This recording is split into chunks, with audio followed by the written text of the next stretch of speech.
जवानों के भुजाओं की ताकत पर एक और बड़ी सफलता मिली है। सुकमा जिले के केरलापाल थाना क्षेत्र के अंतर्गत सर्चिंग तो जारी ही था। सुबह की मुठभेड़ में 16 नक्सलियों के शव बरामद किए गए हैं।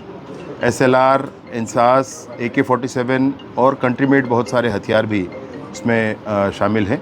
2 जवान हमारे उसमें घायल हुए हैं, परंतु वो खतरे से बाहर हैं और उनको जिला मुख्यालय ला करके आवश्यकता अनुरूप उच्च स्थानों पर, बड़े स्थानों पर इसके इलाज के लिए लाया जा रहा है। मैं सोचता हूँ कि विगत इस नए वर्ष में 85 दिनों में 133 नक्सली मारे गए। इस नए वर्ष में 2025 में 85 दिनों में 133 नक्सली मारे गए। कुल मिलाकर आप देखेंगे तो लगभग 2700-2800 की संख्या में नक्सली या सरेंडर हुए हैं, गिरफ्तार हुए हैं या मारे गए हैं। सरकार एक गोली भी नहीं चलाना चाहती और एक बहुत अच्छे रिहेबिलिटेशन पॉलिसी के साथ सरकार की अपील है कि जो भी लोग इसमें हैं वो सरेंडर करें, अपना जीवन सुरक्षित करें और सरकार इसमें पूरी तरीके से, पूरी शिद्दत के साथ, पूरे लाइफ सेटल करने तक उनके साथ होगी, इसमें कोई संशय नहीं है। इस पूरे अभियान में ये अवश्य है कि माननीय अमित शाह जी का संकल्प बड़ा है। नॉर्थ ईस्ट की इंसर्जेंसी ख़त्म हुई, 370 ख़त्म हुआ है, देश में होने वाले बम धमाके ख़त्म हुए। माननीय अमित शाह जी के संकल्प के साथ साथ माननीय विष्णुदेव साय जी का मार्गदर्शन बड़ा है और मैं सोचता हूं कि नियत समय में मार्च 2026 तक सशस्त्र नक्सलिज्म का समापन हो जाएगा। निसंदेह अब जितने भी आप मुठभेड़ सुन रहे हैं ये महत्वपूर्ण रणनीतिक स्थान ही हैं। ये पुराने स्थानों से आगे बढ़कर हैं। आपको जो पुअर्ती पहले लगता था, आपको टेकलगुड़ेम जो पहले लगता था, इन सारे मदेड़ जो पहले आपको लगता था या आपको पामेड़ जो लगता था, इन सारे स्थानों से हम आगे बढ़ चुके हैं। इन सारे स्थानों, अब बीजापुर से पामेड़ के बीच तो बस चलने लगा है।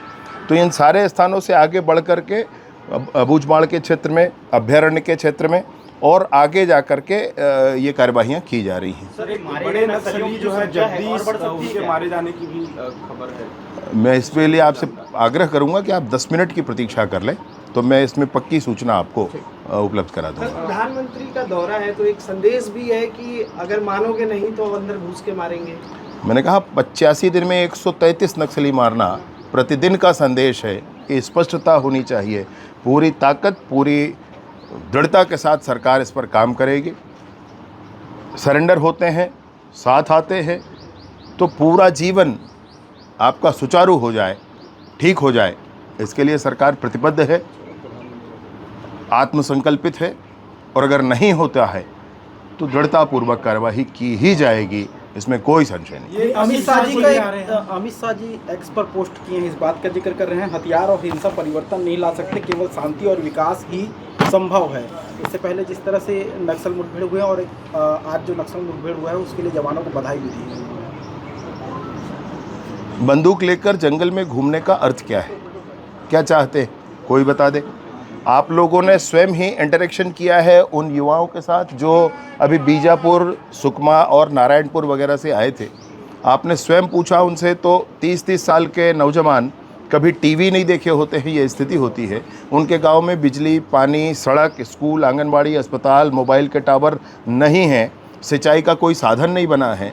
अगर ऐसी स्थिति में उनको कब तक रखा जाए और क्यों रखा जाए, क्यों उनको बंधक बना कर रखे हैं, बड़ी स्पष्टता होनी चाहिए। और इसलिए यह जो एक्स में पोस्ट उनका है ये बहुत स्पष्टता है कि सरकार चाहती है कि मौलिक सुविधाएं गांव तक पहुंचे, उन लोगों तक पहुंचे जिनको इसकी ज़रूरत है। अगर आप ये वीडियो YouTube पर देख रहे हैं तो हमारे चैनल को सब्सक्राइब करें और बेल आइकन को दबाना ना भूलें। अगर आप Facebook पर ये वीडियो देख रहे हैं तो हमारे पेज को लाइक करें।